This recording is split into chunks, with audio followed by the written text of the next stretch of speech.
So wonderful, good afternoon, dear LinkedIn Community Composites Launch members, Jack visitors and exhibitors. I'm now with one of my key customers here with KARL MAYER, and we have fantastic news for you. One is the Textile Innovation Center that will be opening on the 21st of April until the 24th of April. And we will be talking about an upgrade and update on composites here on the booth of KARL MAYER. So to my left is Hagen Lotzmann. Hi. He's the managing director. Thanks for being part of our show. Thank you. And we got Jürgen Tröltzsch here. And if you want to know about KARL MAYER Technical Textiles, I've been there already in 2023, and we made a full factory tour about their solutions. But today we will be talking first about the Textile Innovation Center. And as you guys probably know by now, I'm a textile guy by heart, so it is always a heartfelt matter to talk about textiles with experts from KARL MAYER. Yeah, Hagen, so we see here the Textile Innovation Center is opening, and it's not opening in your place, it's opening at the headquarters, right? Correct, that's right. Tell us about what is the Textile Innovation Center, who is it for, and why should someone care about it?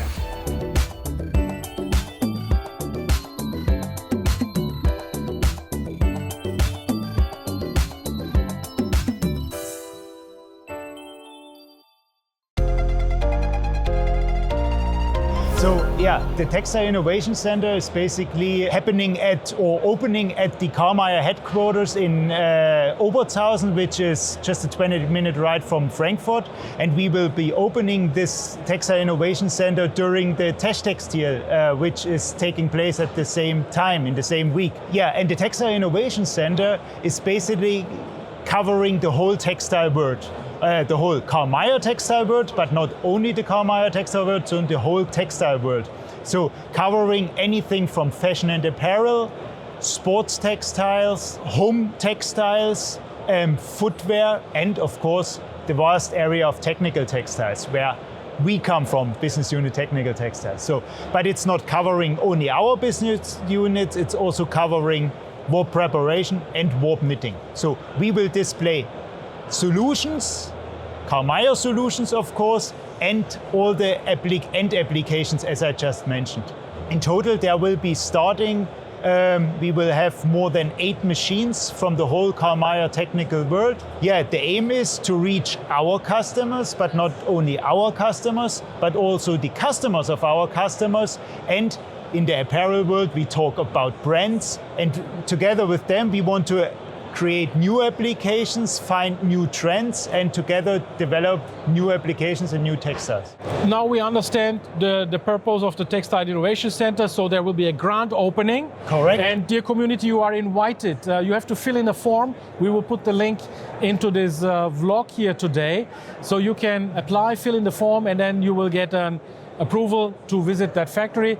The reason is you will be having a full program of the full week. You will have even a shuttle service from your Textile Innovation Center to Techtextil back and forth. I think every 30 minutes will be a shuttle service. I will also use it actually, because I will be also seeing you guys at Techtextil. Now, Jürgen, maybe you can walk us through the Textile Innovation Center step by step. So, because I understand you have a system whereby you want to inspire first the visitor or the future customer or regular customers, and then you are moving towards solutions. So how does that work? What is the concept? Yeah, so when you enter the Textile Innovation Center, you will see first the world of our customers or the products coming out from our machines. So you see the end application parts you can make from our machines. That means, of course, apparel, wearables, but also in the focus of technical textiles, products made out of reinforcement fibers, glass fibers, carbon fibers, parts, structural parts for lightweight applications, but not only, also coming from our weft insertion machines, which have a wide variety of applications, geotextiles, geogrids, up building to textiles. Building textiles. And this is where you enter. And from this, like an exhibition room, you have windows looking directly into the rooms where the machines are producing. Yeah? You can see directly all our 3 business units with windows. You look into the exhibition of our machines. And What we will present in our business unit Technical Textiles from Machines is a new development from the weft insertion machines, which is in the, let's say, in the producing of grid fine structures where you can handle really sensible polymer fibers, monofilaments, in a way that you make like a parallel orientation of the fibers, which are then warp knitted, stand on like a spacer. And application, for example, can be in medicine, for example, for filtration, but not only can be used for everything that you need really polymer fibers parallel oriented. Is one of our machines, which is this RSP machine. On the other hand, we have a modular test system for our customers if they are interested in using reinforcement fibers. You want to make a lightweight spread tape. So this is a machine for producing UD tapes. This can be made out of carbon fibers, can be made out of glass fibers, can be even made out of polymer, high-strength polymer fibers. We will show there an example for producing thin tape, really lightweight tape made out of high-strength polyethylene, which the world, you know how it is, can be used for protection textiles, protection applications. And this modular system can be used by our customers for testing the fibers, for spreading and embedding with some dispersion or emulsion, liquid impregnation. Now, Jürgen, give me an idea. Obviously, now like an exhibition like this, you cannot move machines from one place to the other so easily.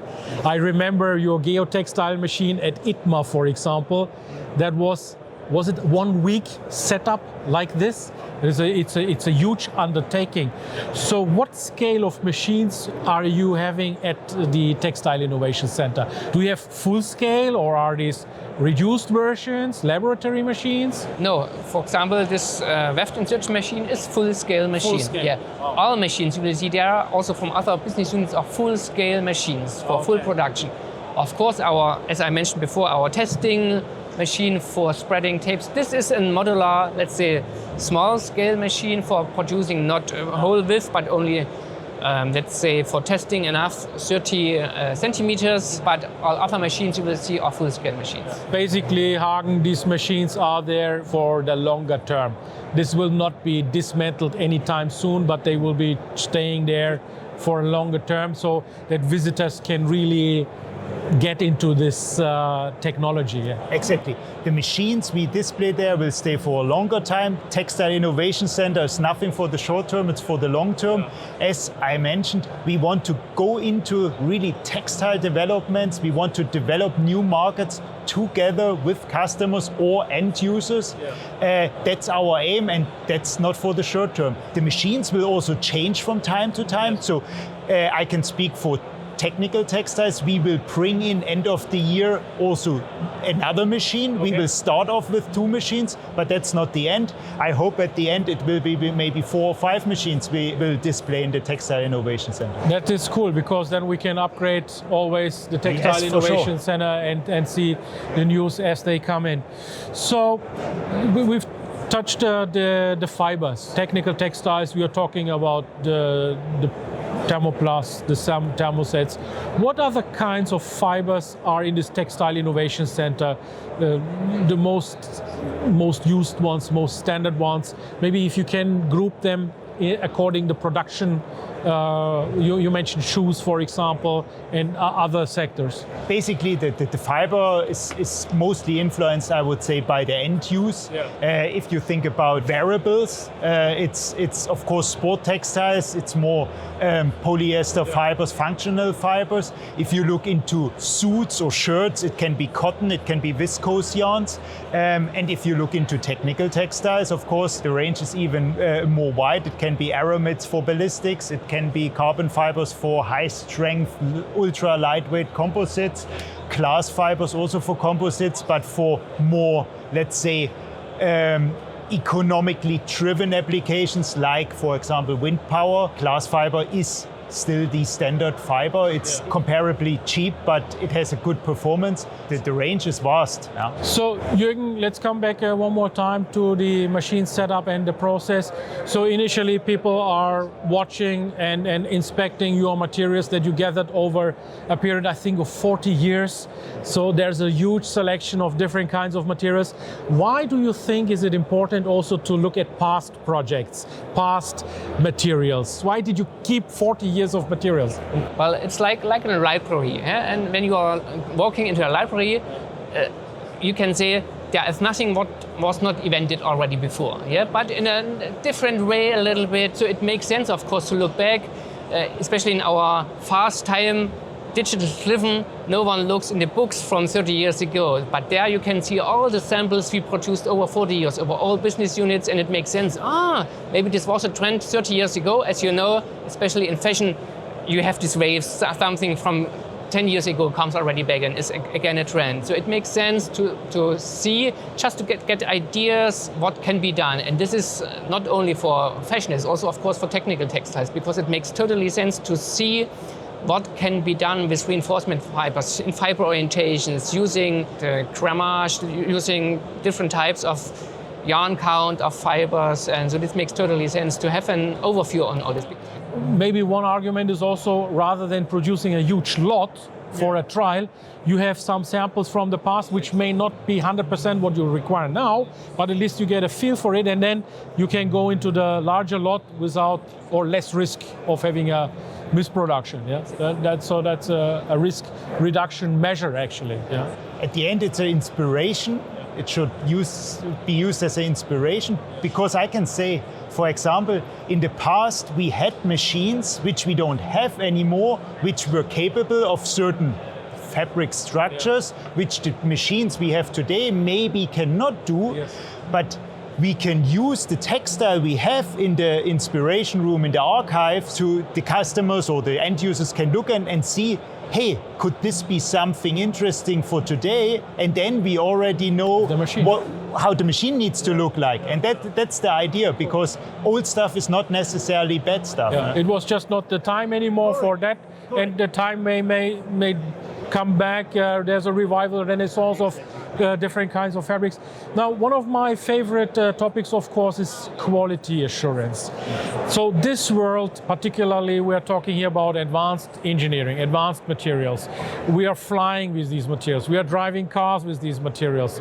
But also in the sporting goods industry, in the medical industry. Is there quality assurance in the Textile Innovation Center? Anything that can be looked at? Do you have specifications? Do you run through them? The idea of the Textile Innovation Center is, in the first step, it's really to innovate in textile structures, new ideas.